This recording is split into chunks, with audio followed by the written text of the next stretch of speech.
Under the cold glare of monitors, Elias hunches over his work, the sterile light reflecting off his weary face.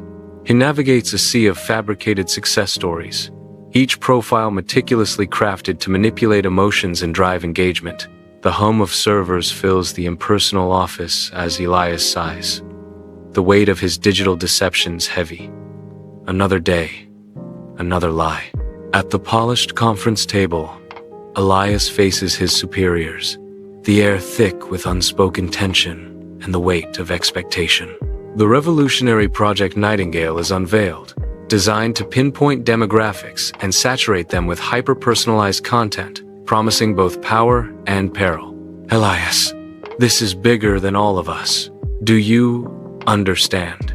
His superior's words echo in the room, amplifying the moral conflict brewing within him. In his dimly lit apartment, Elias stares at his own reflection in the dark monitor, determination hardening his features. His fingers fly across the keyboard, subtly altering the code of Project Nightingale, introducing glitches into its core. I have to do this.